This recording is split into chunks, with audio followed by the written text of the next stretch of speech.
Alright, Jerry from Big J's Garage. I'm back, guys. Here I go with the Oz again. I guess I should have done an update a little bit sooner, but it's been pretty hectic since this happened. So I'm going to do the update today.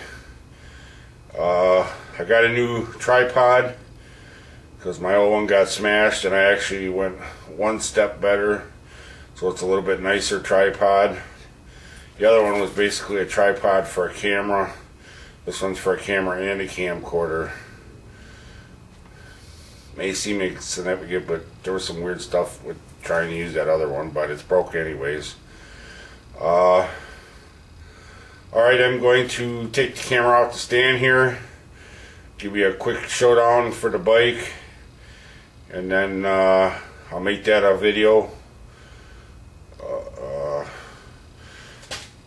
Got into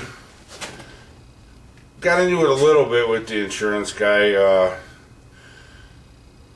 Him being politically correct didn't say it, but he was trying to imply that I was trying to claim stuff damaged that didn't happen during the accident. You know, so that's kind of his politically correct way of calling me a thief. But thanks to YouTube Garage Gang and all the videos I made and stuff like that, and the short ride I did manage to get out of it this year for all the money I stuck into it, was enough proof that when he made me the offer he did, I called him up and said, you're not even in the park, this is what I want to settle.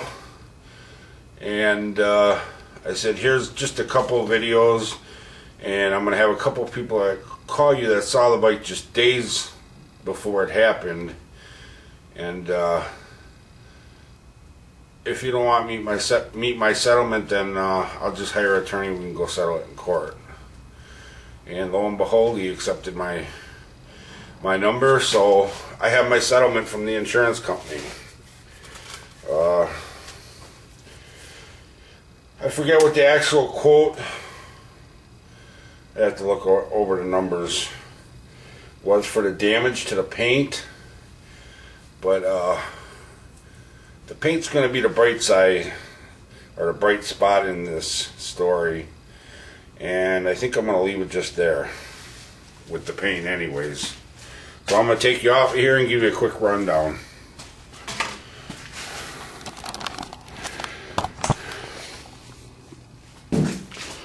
Sorry if I'm shaking you around or weird picture, but here we go.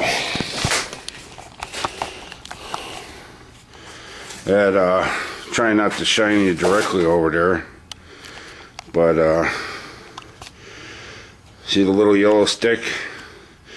That's the stand for my new floor light, because my old one got destroyed in the melee. Well, here's part of what's left of it, and over there you can see the legs all bent and damaged up there. So that one was shot.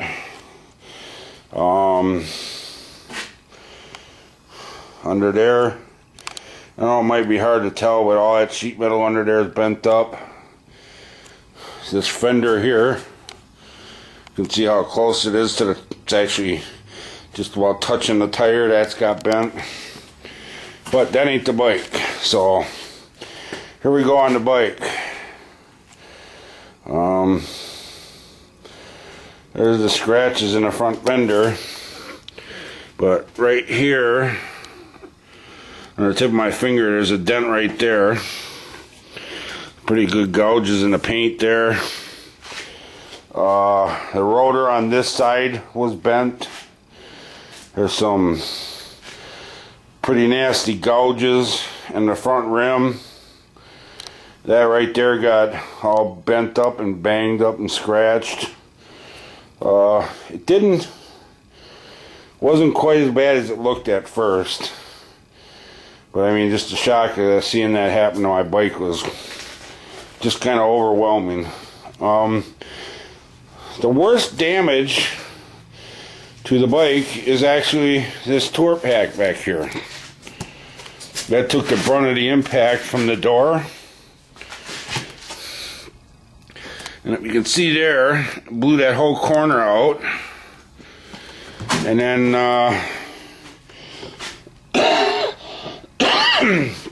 sorry about that.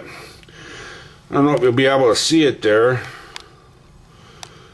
but right along that hinge there, it's cracked down to probably about there, somewhere in there. And then this whole face, let's see if I can get the light on here. Okay, there's going to be a weird ending to that first video, if you will. I turned the power off instead of turning the light on.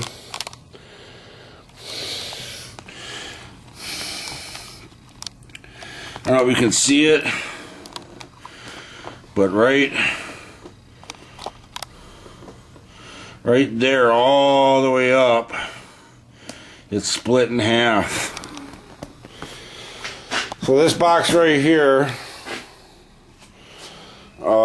is junk, and that and the lid. Now if I were to have to buy that painted from Harley, just under $1,200 painted. Unpainted came up to $600 and some odd dollars. I mean, just utterly ridiculous, but they got you by the gonads, so what are you gonna do? In the back here, them two chrome bars there, them are bent. The other two on the other side are bent. That little bumper thing right there is bent down. You can see the tags hanging on everything. And they must be pretty good stick post-it notes, because I drove the bike home probably 20 miles and they're still on there. So there's some damage to the mufflers. Both the boxes, because they were actually sitting on the lawnmower over there when it got hit. I don't know, you can kind of see the scratches there on the side of that box. The cover's kind of got some scratches on it. So this one over here has got some damage and scratches. Also, that side cover got scratched up in the melee. That primary cover there, somehow the drain got damaged, so I got to replace that. He's like, well, he's one of those guys I get the impression that has the dumb opinion that if it's a Harley it must leak oil. But that's another story. But now I got a couple leaks of fluids that I didn't have before the bike. You know, I hate to accuse people of shit, you know, but everybody that watched my videos of me putting that that thing to make the clutch pull easier on there, see right, it's probably not going to focus, but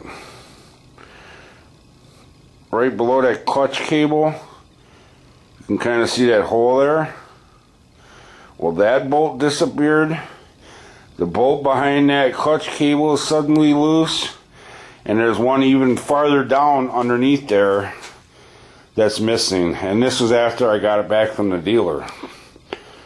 So between 2 weeks or whatever since I did that, put that reducer in there, the bike sat in the garage except for 70 miles. Somehow those two bolts disappeared and one vibrated out 1/8 of an inch. Go figure.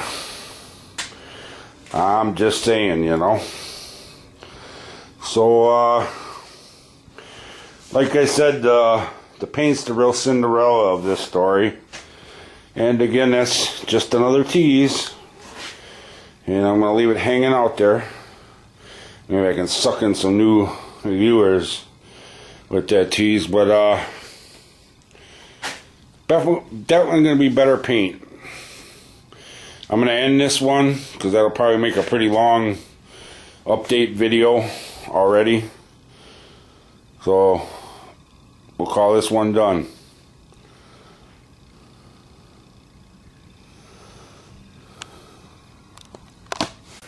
This is Jerry from Big J's Garage signing off, saying you can get it done if you don't let your meatloaf.